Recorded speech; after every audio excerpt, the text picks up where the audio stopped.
খোদ ইসলামের পবিত্র গ্রন্থ আল কোরআনের আয়াত দিয়ে ডাক্তার জাকির নায়েককে তাঁরই মঞ্চে পরাস্ত করার এক অদ্ভুত এবং অত্যন্ত সূক্ষ্ম পরিকল্পনা করেছিলেন কোরিয়া ইউনিভার্সিটির ইংরেজি প্রফেসর ডেভিড ডোহাটি। তিনি স্টেজে এসেই কোনো সাধারণ প্রশ্ন করলেন না, বরং ডাক্তার জাকির নায়েকের সামনে একটি কঠিন শর্ত জুড়ে দিলেন। তিনি বললেন, আমি যা বলতে যাচ্ছি তার উত্তর যদি আপনি দিতে না পারেন তবে কি আপনি আমার শর্ত মেনে নেবেন? ডাক্তার জাকির নায়েকও অত্যন্ত আত্মবিশ্বাসের সাথে বললেন, ঠিক আছে, আমি আপনার পয়েন্টে যাওয়ার অনুমতি দিলাম। আসলে প্রফেসর ডোহাটি খ্রিস্ট ধর্মের একজন গভীর ছাত্র। তিনি জানতেন ডাক্তার জাকির নায়েককে হারাতে হলে এমন কিছু দিয়ে আক্রমণ করতে হবে যা মুসলমানরা কখনো অস্বীকার করতে পারবে না। আর তাই তিনি বেছে নিলেন পবিত্র কোরআনের সূরা মাইদার ৬৮ নম্বর আয়াত, যেখানে আল্লাহ কিতাবীদের অর্থাৎ খ্রিস্টান ও ইহুদিদের উদ্দেশ্য করে বলছেন, হে কিতাবীগণ, তোমাদের কোনো ভিত্তিই নেই যতক্ষণ না তোমরা তাওরাত এবং ইঞ্জিলকে শক্ত করে আঁকড়ে ধরো। প্রফেসর এখানে এক মারাত্মক মনস্তাত্ত্বিক চাল চাললেন। তিনি ব্যাখ্যা করলেন, আজ থেকে ১৪০০ বছর আগে যখন কোরআনের এই আয়াত নাজিল হচ্ছিল তখন কোরআন নিজেই সাক্ষ্য দিচ্ছে যে খ্রিস্টানদের কাছে থাকা ইঞ্জিল কিতাবটি সম্পূর্ণ সত্য ও সঠিক ছিল। তা না হলে কোরআন কেন তাদের তা আঁকড়ে ধরতে বলবে? আর সেই সময়ের বাইবেলই আজ খ্রিস্টানদের হাতে সংরক্ষিত আছে। প্রফেসরের দাবি অনুযায়ী কোরআনই পরোক্ষভাবে প্রমাণ করে দিচ্ছে যে বর্তমানের বাইবেল সত্য এবং অবিকৃত। আপাতদৃষ্টিতে এই যুক্তিটি এতটাই অকাট্য ছিল যে মনে হচ্ছিল ডাক্তার জাকির নায়েক আজ এক কঠিন ফাঁদে আটকে গেছেন। কিন্তু ডাক্তার জাকির নায়েক ছিলেন শান্ত। প্রফেসরের এই গভীর ফাঁদকে তিনি মাত্র একটি তাত্ত্বিক ব্যাখ্যার মাধ্যমে ছিন্নভিন্ন করে দিলেন। ডাক্তার জাকির নায়েক প্রফেসরকে ইসলামের মূল আকিদা স্মরণ করিয়ে দিয়ে বললেন, প্রফেসর, আপনি খ্রিস্ট ধর্মের ছাত্র হয়েও একটি মৌলিক জায়গায় ভুল করে ফেলেছেন।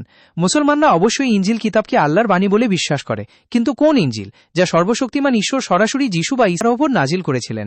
কিন্তু বর্তমানের বাইবেল যিশুর ওপর নাজিল হওয়া কিতাব নয়, বরং এটি যিশু চলে যাওয়ার বহু বছর পর মানুষের হাতে লেখা এবং বিভিন্ন সময়ে রদবদল করা একটি গ্রন্থ। সুতরাং কোরআন যে ইঞ্জিলকে আঁকড়ে ধরতে বলেছে, বর্তমানের এই বাইবেল তা নয়। ডাক্তার জাকির নায়েকের এই একটি জবাবে প্রফেসরের পুরো যুক্তির ভিত্তি ধসে পড়ে। যখন প্রফেসর বুঝতে পারলেন কোরআনের আয়াত দিয়ে ডাক্তার জাকির নায়েককে আর আটকানো সম্ভব নয়, তখনই বিতর্কের সবচেয়ে বড় টুইস্টটি আসে। প্রফেসর নিজের পরাজয় ঢাকতে হুট করেই আলোচনার মোড় ঘুরিয়ে দেন।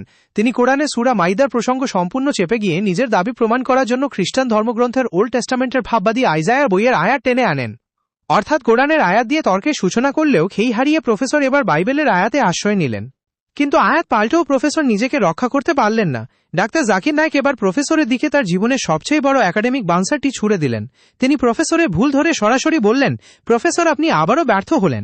আমি আপনাকে ইঞ্জিল থেকে যীশু খ্রিস্টের নিজের মুখের কথা দেখাতে বলেছিলাম, কিন্তু আপনি আমাকে দেখাচ্ছেন বুক অফ আইজায়ার আয়াত। আইজায়ার কথা আর যিশুর কথা কি এক? আপনি যিশুর নিজের কথা বাদ দিয়ে অন্য লেখকদের আয়াত দেখাচ্ছেন কেন? এখানেই ডাক্তার জাকির নায়েক থেমে যাননি। তিনি প্রফেসরের মনস্তাত্ত্বিক দেয়ালে চূড়ান্ত আঘাত করে বললেন, আপনি নিজেকে যিশুর অনুসারী দাবি করেন, অথচ বাইবেলের নিয়ম অনুযায়ী যিশু নিজে শূকরের মাংস খেতেন না, মদ পান করতেন না এবং তিনি খতনা করেছিলেন। কিন্তু আপনি খ্রিস্টান হয়েও শূকরের মাংস খাচ্ছেন, মদ খাচ্ছেন এবং খতনা করছেন না। আপনি যিশুর আনা সমস্ত ঐশ্বরিক নিয়ম ভঙ্গ করছেন আর দিন শেষে দাবি করছেন আপনি যিশুর ভক্ত। এই পূর্ণাঙ্গ এবং অকাট্য ব্যাখ্যার সামনে প্রফেসরের সমস্ত যুক্তি তাসের ঘরের মতো ভেঙে পড়ে। কোরআনের আয়াত দিয়ে ফাঁদ পাততে এসে তিনি নিজেই নিজের ধর্মগ্রন্থের নিয়মের বেড়াজালে আটকে যান। প্রফেসরের চোখে মুখে তখন স্পষ্ট পরাজয়ের ক্লান্তি। তিনি ক্যামেরার সামনে চরম অসহায়ভাবে মাথা নিচু করে বারবার বলতে বাধ্য হন, I am sorry, I am sorry. যুক্তির লড়াইয়ে সম্পূর্ণ হেরে যাওয়ার পর প্রফেসর ডেভিড যখন ডাক্তার জাকির নায়েকের জন্য প্রার্থনা করতে চান, তখন ডাক্তার জাকির নায়েক তাকে শেষবারের মতো সংশোধন করে দিয়ে বলেন, প্রার্থনা যদি করতেই হয় তবে সত্য ঈশ্বরের কাছে করুন, যিশুর কাছে নয়। কারণ যিশু ঈশ্বর নন, তিনি ছিলেন ঈশ্বরের একজন সম্মানিত দূত। সবশেষে ডাক্তার জাকির নায়েক কোনো রকম অহংকার বা বিজয়ের দম্ভ না দেখিয়ে অত্যন্ত উদার মন নিয়ে সেই খ্রিস্টান প্রফেসরের জন্য দোয়া করেন, যেন সর্বশক্তিমান ঈশ্বর তাকে সত্যকে উপলব্ধি করার এবং অন্ধবিশ্বাস থেকে বেরিয়ে আসার সাহস দেন। প্রফেসর ডেভিড ডোহাটি আর কোনো পাল্টা যুক্তি না পেয়ে অত্যন্ত বিনীতভাবে ধন্যবাদ জানিয়ে স্টেজ থেকে বিদায় নেন। কোরআনের আয়াত দিয়ে শুরু হওয়া এই বিতর্কটি প্রমাণ করে দিল, গভীর জ্ঞান এবং সত্যের সামনে কোনো সূক্ষ্ম ফাঁদই কখনো টিকতে পারে না। ডাক্তার জাকির নায়েকের এই অসাধারণ একাডেমিক জবাব এবং উদারতা সত্যিই এক অনন্য দৃষ্টান্ত।